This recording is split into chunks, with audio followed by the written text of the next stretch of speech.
Today I want to talk about how chiropractic care can help kids dealing with behavioral challenges. That behavior challenge might be lack of focus, or inability to take instructions, or aggressive behavior, or maybe just not being able to handle the big emotions that happen with life. First, we got to understand what a chiropractor does. In our office, we focus on the nervous system. That's a fancy way of saying your brain and how it connects to and controls every aspect of your health.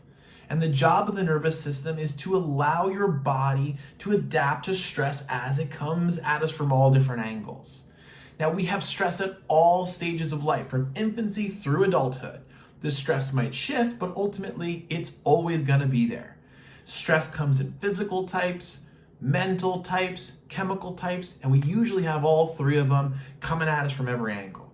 And if we can't adapt to that stress well, it eventually starts to irritate the nervous system.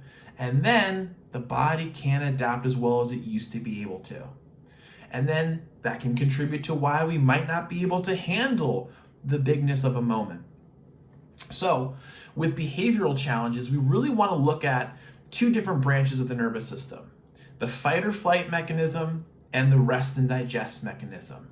Most people have heard about fight or flight, and most people have definitely felt that feeling when your heart starts to race a little bit, your lungs start to breathe differently, and you've got tension in your body. Usually it happens after we've been scared or we've been threatened. It's a really great mechanism for getting excited to play and expressing ourselves, but we don't want it to be stuck on. The other portion, rest and digest, most people feel too, which is when their body starts to calm down at the end of the night and they're ready to unwind. And for a child, this is the time that they start to do growth and development and integrate their environment. If we don't have balance between fight or flight and rest and digest, it leads to conflict in the body. And ultimately, that child can't regulate their system and know when it's time to ramp up and when it's time to calm down. In our office, we have a specific way of measuring that. We use the computer to scan the nervous system to show us how well is it adapting to stress. Are we stuck in fight or flight? Are we stuck in rest or digest? Are we balancing between the two? And what do we need to do as chiropractors to make sure that we can clear that stress out and allow that child to be the way that they were designed, which is healthy and well and adaptable to the stress of life?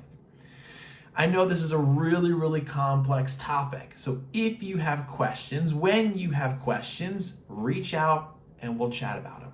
See you soon.